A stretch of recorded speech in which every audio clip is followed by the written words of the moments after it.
Good evening. This is Thursday, September 25th, 40 days until the 2008 presidential election. The bipartisan leadership of the Senate this afternoon reaching fundamental agreement on principles for a bailout bill amid a financial crisis purportedly so urgent that the Republican nominee for president pretending to suspend his campaign just to attend to it, which he might have been able to do had he not metaphorically parachuted into the Capitol as the agreement was already being announced.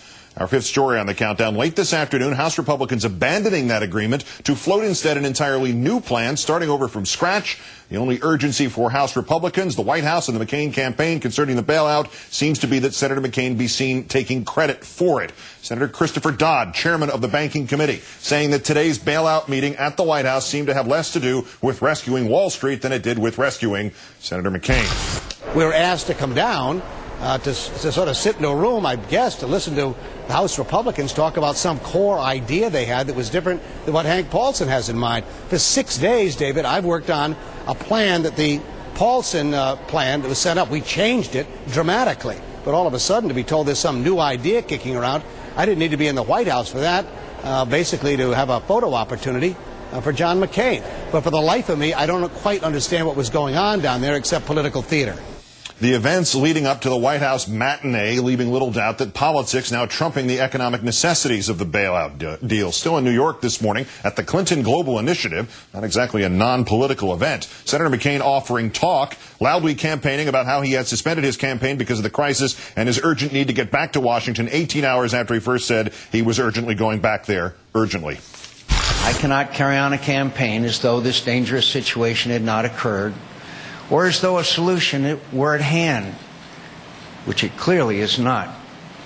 As of this morning, I suspended my political campaign, as you know, with so much on the line for America and the world.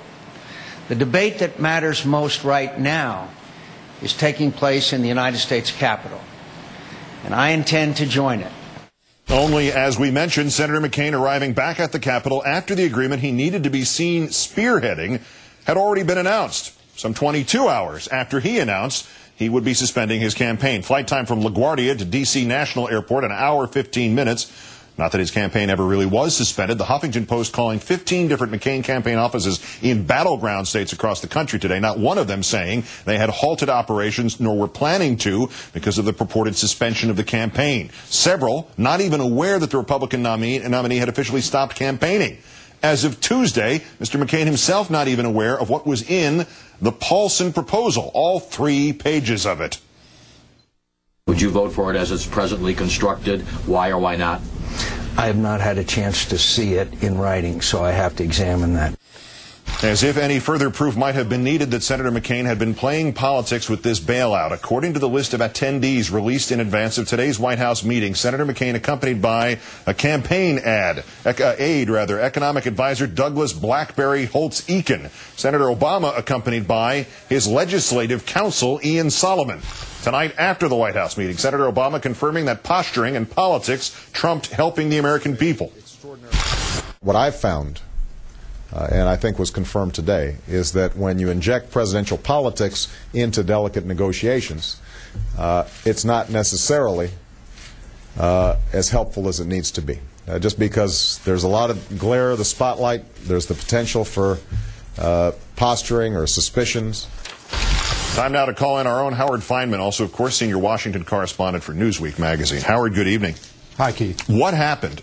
Tentative deal at 8 minutes to 1. Then McCain gets there. Did the Republicans blow this thing up? Did McCain blow this thing up?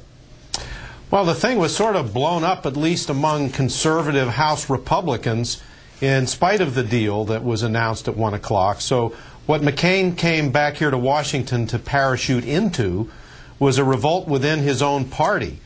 And if he really wanted to do something to seal the deal, as he indicated he wanted to, what he needed to do was go give a talking to House Republicans and tell them to get on board.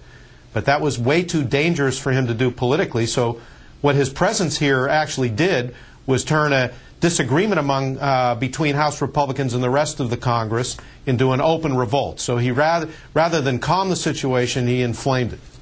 So I'm guessing with the negotiations scheduled at least to resume at about 8 o'clock Eastern Time, Did McCain set himself up to be either A, the savior, or B, the maverick who votes no, or did the thing kind of fall in on top of him?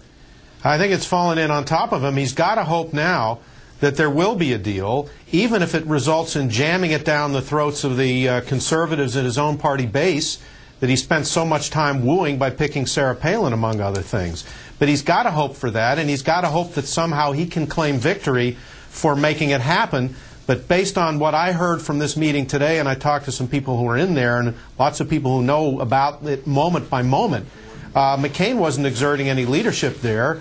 He was barely a presence in the room, so it's a little hard to see, how he was acting like John Wayne, having just, parachuted onto the deck of the aircraft carrier. So, but if he now makes this happen, if it's now what is of the various scenarios the best case scenario left, if he makes it happen, does he lose the conservative base? Well, he could well, as a matter of fact, because the upset about it is genuine, Keith. Among conservatives, they look at this as a $700 billion down payment on the federal government's federalizing of the entire capitalist economy. They view it in those kinds of apocalyptic terms. Most of the American people have concerns about it as well, maybe not quite as dramatic. So he's in a tough situation here where he's volunteered to lead the charge for something that a lot of the American people have doubts about and that his own party base has tremendous doubts about. But he set himself up for this, and if he doesn't come through with some kind of agreement, he's going to look even sillier than he does right this minute. One numerical clarification, because you keep hearing this, $700 billion is the value of all of the loans that would be involved, all of the financial illiquid assets. Right. $100 billion is the estimated amount of the ones that are in danger. The other 600 are actually would not be bad investments for you, me, or the government. A final question. Politically, where do we stand in terms of whatever the goal is tomorrow, having a debate, or Senator McCain being able to not have a debate like he didn't have a debate in 2000? Well, I think he's trying to let himself out of the corner that he painted himself into. He said a little bit earlier tonight that he's hoping that there will be enough of an agreement that will allow him to go down to Oxford, Mississippi tomorrow night. I think those words "enough of" show that he really knows that he has to show up there tomorrow night. He can't not do this because there are going to be 60, 70 million people tuning in to see, side by side, for the first time in a general election setting, Barack Obama and John McCain. He can't afford not to be there for that moment. You got to give the people what they want. Howard Fineman of MSNBC and Newsweek. Thanks for the insight tonight, Howard, of all nights. Thank you, Keith.